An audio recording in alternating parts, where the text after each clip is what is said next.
La Constitución redactada en 2008 convirtió a Ecuador en el primer país del mundo en otorgarle y reconocerle derechos intrínsecos a la naturaleza, dotándole de la cualidad de sujeto de derechos y marcando con ello un hito sin precedentes. A partir de una visión innovadora que se aleja de la tradicional concepción antropocéntrica de naturaleza-objeto y da paso a una noción que le concede derechos propios a la naturaleza y le da la condición de sujeto independiente de los mismos. El mencionado reconocimiento se materializa en varias secciones de la norma suprema, de entre las que se destacan principalmente el artículo 10, donde se indica que la naturaleza será sujeto de aquellos derechos que se le reconozcan, los posteriores artículos del 71 al 74, donde se desarrollan y especifican estos derechos, y el artículo 83.6 sobre el deber de respetarlos y la adopción expresa de la cosmovisión y fin primordial estatal del buen vivir o summa causae, que habla de una nueva forma de convivencia en diversidad y armonía con la naturaleza. Yo soy Daniel Herrera y a continuación hablaré sobre el reconocimiento de la naturaleza como sujeto de derechos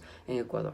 Tomando en cuenta el marco constitucional expuesto, resulta oportuno dar mención a dos casos célebres pertenecientes a la jurisprudencia de la Corte Constitucional del Ecuador que se han desarrollado sobre la idea de este reconocimiento a la naturaleza como sujeto de derechos. A continuación los desmenuzaremos uno por uno. En primer lugar, la sentencia 2167-21-EP del caso El Río Monjas se desarrolla en base a una acción extraordinaria de protección presentada por las propietarias de la hacienda Carcelén en contra de la Corte Provincial de Justicia de Pichincha, por su sentencia que confirmó el rechazo a la acción de protección previamente presentada y negó el recurso de apelación. La acción de protección, en esencia, iba en contra de varias instituciones municipales, de entre las que se encontraba el municipio de Quito, alegando vulneraciones con base en una situación sensible que se genera en torno a la contaminación y perjuicio generados al río Monjas, ubicado al norte de Quito, por la erosión e inestabilidad que experimenta producto de una regulación adversa y negligente de las aguas servidas y pluviales, argumentando que las obligaciones de la municipalidad no se han cumplido por la situación del río Monjas. La irresponsabilidad en el manejo de aguas vulnera el derecho a vivir en un ambiente sano, ecológicamente equilibrado y libre de contaminación, y que la contaminación del río Monjas per se vulnera derechos constitucionales de los ciudadanos y de la naturaleza. El caso llegó a la Corte y ésta lo admitió a trámite. Ahora bien, en cuanto a los argumentos de la Corte Constitucional sobre por qué y cómo la naturaleza debe ser reconocida como sujeto de derechos con sus respectivas características y particularidades, en su análisis la Corte toma como punto de partida lo establecido por la Constitución, desde el derecho de la naturaleza a que se respete su existencia y el mantenimiento de sus ciclos, estructura, funciones y procesos contemplado en el artículo 71, la obligación estatal de aplicar medidas de prevención y restricción de actividades que conduzcan a su extinción o destrucción del artículo 406 y a efectos de establecer una base normativa más específica. Por último, hace mención a la obligación de garantizar la conservación, recuperación y manejo integral de los recursos hídricos, cuencas hidrográficas y caudales ecológicos asociados al ciclo hidrológico, lo que resulta sumamente relevante para el caso del río Monjas en especial. La Corte asegura que la Constitución protege a la naturaleza y a cada uno de sus componentes sistemáticos que se interrelacionan. Bajo esto, uno de aquellos componentes son los ríos, y cada elemento de la naturaleza cumple un rol de donde emana su valor integral e individual, sin perjuicio de su valor en conjunto, que les atribuye importancia sistemática. La afectación de un río, en consecuencia, podría afectar a todo un ecosistema. De ahí que el río, como otros elementos de la naturaleza, debe tener valoración en sí mismo y en función de lo que aporta a la vida de las comunidades bióticas. Además, la Corte aclara que el reconocimiento jurisdiccional específico de un elemento que forma parte de la naturaleza es un mecanismo para fortalecer y garantizar la protección de la misma, mas no es una condición para que la naturaleza tenga derechos o exista. Por ello, y por el hecho de que la mencionada particularización permite establecer obligaciones puntuales del Estado con cada elemento, ya que solo así se puede establecer las medidas de reparación adecuadas, se considera que la especificación a las protecciones de cada elemento es razonable. Los jueces y juezas pueden recibir demandas a nombre de elementos específicos de la naturaleza a efectos de determinar el daño y reparación correspondientes. En este caso, este elemento es el río Monjas. De esta manera, pues, el río Monjas y el ecosistema al que pertenece es titular de derecho a que se respete su existencia, mantenimiento y regeneración, y al contrastar esto con la determinación de que el río Monjas está enfermo, contaminado y ha sufrido una pérdida ecológica, se concluye que la descarga excesiva y sin tratamiento de aguas por parte del municipio vulnera los derechos constitucionales del río Monjas y por ende este tiene derecho a su restauración. Ahora bien, después de haber revisado e ilustrado el primer caso, en segundo lugar, otro caso destacado al respecto es el de la sentencia 253-20 JH del caso Mona Estrellita, que se desarrolla sobre la presentación de un habeas corpus a favor de una mona denominada Estrellita. Luego de vivir 18 años con una mujer, esta monita fue decomisada para su traslado a un zoológico donde falleció.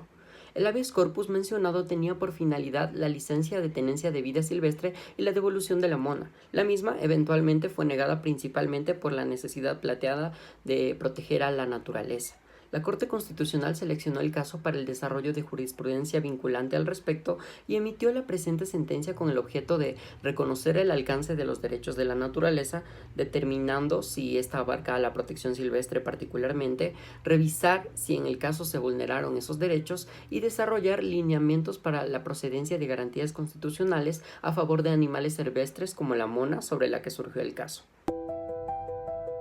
A continuación, daré a conocer los argumentos de la Corte Constitucional al respecto.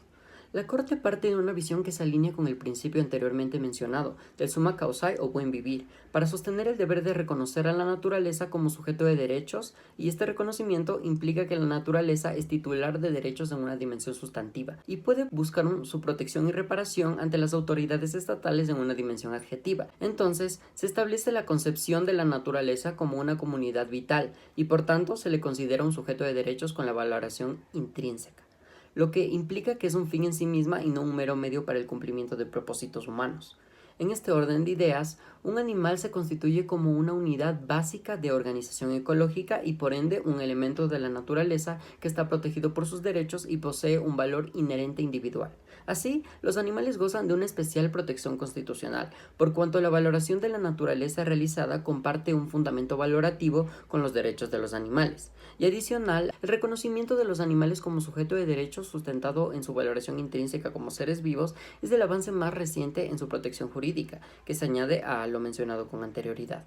Ahora bien, los animales son sujetos de derechos distintos a los humanos, por cuanto sus derechos constituyen una dimensión específica con particularidades propias dentro de los derechos de la naturaleza. Entonces, el que cada especie animal tenga sus necesidades de protección únicas que dependen de sus características y cualidades específicas genera, en consecuencia, demandas jurídicas distintas. Bajo esto, y a la luz de la especificidad del caso que nos ocupa, las especies de animales silvestres son acreedores de derechos que parten de la idea anteriormente ilustrada, y los mencionados son de naturaleza general y específica, de los que se destacan el derecho a existir y en consecuencia a no ser extinguidos por razones no naturales o antrópicas, los derechos a no ser cazados, capturados o extraídos y el derecho al libre desarrollo de su comportamiento animal, lo que incluye la garantía de no ser domesticados ni obligados a asimilar características o apariencias humanas. Tomando en cuenta el último derecho citado y su análisis, se establece la garantía de que los animales silvestres no sean sustraídos de su hábitat natural para ser trasladados a ambientes humanos y obligados a adaptar o mantenerse en ellos con la finalidad de asimilar características ajenas a su especie para conveniencia o beneficio del ser humano. En concordancia con el despliegue argumentativo y constitucional expuesto, la Corte considera justificado que un animal silvestre pueda ser protegido por los derechos de la naturaleza, ya que su vida e integridad particulares podrían ser gravemente lesionados si es sometido a procesos de mascotización, si se interfiere con su hábitat o es extraído de él. Por todo lo expuesto, los derechos de los animales silvestres como la mona estrellita son plenamente justiciables y la Corte concluye que los derechos de la naturaleza abarcan la protección de un animal silvestre. Teniendo en cuenta las sentencias relevantes expuestas, ahora nos adentraremos en la visión de la Constitución del Ecuador sobre la naturaleza y los derechos que le reconoce. De acuerdo con la Constitución, la naturaleza es titular de una gran variedad de derechos, y entre ellos se destacan los siguientes, que principalmente se encuentran en el título séptimo, Derechos de la Naturaleza. En primer lugar, el derecho a que se respete integralmente su existencia y el mantenimiento y regeneración de sus ciclos vitales, estructura, funciones y procesos evolutivos reconocido en el artículo 71. El derecho a la restauración, contemplado en el artículo 72, se refiere a los mecanismos más eficaces para alcanzar la restauración y la adopción de medidas para mitigar las consecuencias ambientales nocivas. En el artículo 73, en tercer lugar, las medidas de precaución y restricción para las actividades que puedan conducir a su extinción, destrucción o alteración, que si bien no son un derecho per se traducen directamente en un derecho de la naturaleza a la conservación de su biodiversidad y a la integridad de sus ecosistemas. Finalmente, el artículo 83.6 de los deberes y responsabilidades determina que las personas deben respetar los derechos de la naturaleza, preservar un ambiente sano y utilizar los recursos naturales de modo racional, sustentable y sostenible. Este deber en particular constituye una complementación fundamental para la efectividad de los derechos de la naturaleza. Ahora bien, al contrastar a la naturaleza y sus derechos establecidos con otros sujetos de derechos, se encuentran semejanzas y diferencias relevantes para su comprensión integral. Las semejanzas más destacadas al respecto son: 1. La naturaleza comparte con otros sujetos de derechos la condición de ser titular de derechos, lo que implica que, al igual que otros, existen garantías legales en torno a ella que deben ser respetadas por todos. 2.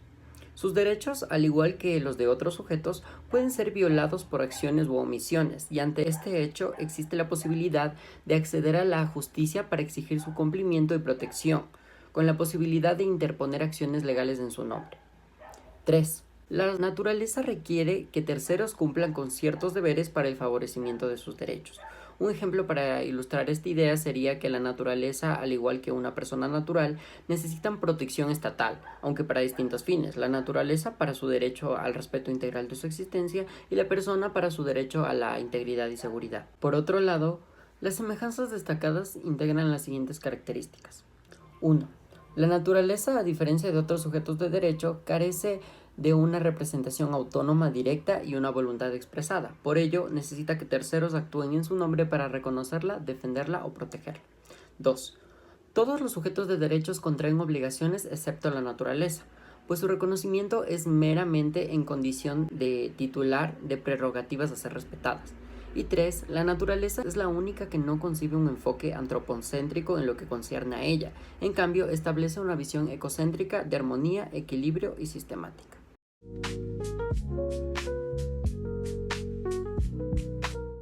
La importancia de todo lo expuesto en cuanto a la jurisdicción de Ecuador, consecuentemente nos hace plantearnos qué tanto se aleja el sistema ecuatoriano de otros sistemas en torno a este reconocimiento de la naturaleza como sujeto de derechos. Así, es relevante hacer mención a Estados Unidos, pues su sistema es en su mayoría determinante en el no reconocimiento de la naturaleza como sujeto de derechos. En cambio, se reconoce principalmente a través de la concepción de la naturaleza como propiedad o un recurso a ser gestionado. Ello ciertamente constituye un atraso para el país y es inconstitucional, al menos a la luz de la jurisdicción ecuatoriana. Por otro lado, es grato saber que sí existen sistemas que, al igual que Ecuador, le confieren cierto reconocimiento a la naturaleza como sujeto de derechos. Uno de ellos es el sistema de Bolivia, donde se comparte con el sistema ecuatoriano el principio del buen vivir o summa causae, sobre el que se fundamenta el reconocimiento a la madre tierra como un sujeto colectivo de interés público con derechos específicos, representando así un modelo innovador, aunque ciertamente distinto del reconocimiento ejecutado por Ecuador. De esta manera, entonces, es importante reconocer las implicaciones legales y prácticas de la jurisprudencia repasada en este reconocimiento. Por el lado de las implicaciones legales, surge en consecuencia de esta jurisprudencia un reconocimiento legal del alcance de la naturaleza y sus elementos en materia de derechos y el establecimiento de un precedente vinculante fundamental. Por el lado de las implicaciones prácticas, comprenden efectos como otorgarle operatividad a los derechos de la naturaleza al reconocer que se pueden presentar acciones de protección en nombre de los mismos y hacer la justicia ambiental más accesible al determinar que cualquier persona puede defender a la naturaleza. Por último, otra implicación práctica sería consolidar a la restauración como un deber fehaciente, exigiendo que cualquiera que haya causado un daño a la naturaleza debe ponerse en acción para generar proyectos de restauración. Así, Las decisiones judiciales repasadas en torno a la protección de la naturaleza constituyen un hito de suma influencia, relevancia y vitalidad para la evolución constitucional y de derecho en Ecuador, reafirmando y solidificando el reconocimiento de la naturaleza como sujeto de derechos y la ampliación de sus garantías como parte de la visión constitucional de un Estado ecuatoriano que pretende establecerse en torno a un equilibrio y convivencia armónicas con la naturaleza. Dar este avance no solo es favorable para la naturaleza, sino que también asegura que la propia ciudadanía ecuatoriana experimente una vida sana, equilibrada y en armonía respecto del ambiente y su relación con él.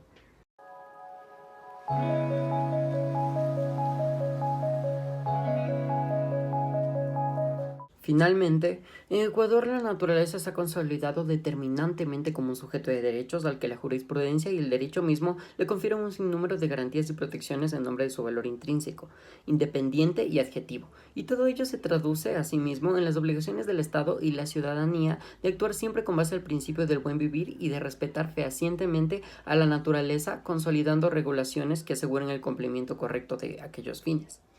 La jurisprudencia jugó un papel fundamental para que el desarrollo del reconocimiento como sujeto de derechos de la naturaleza sea posible. Los análisis y fallos de la Corte constituyeron la base sólida sobre la que en adelante la naturaleza podría ser protegida, defendida, respetada y atribuida a derechos de manera plena, amplia, consciente y sobre todo constitucional, construyendo así un marco que genera una convivencia armónica entre el ser humano y la naturaleza. De este modo se consolida un compromiso genuino y robusto por parte del país para mitigar la contaminación y fomentar una relación armónica con la naturaleza, redundando en beneficios tanto para el medio ambiente como para los seres humanos. Gracias.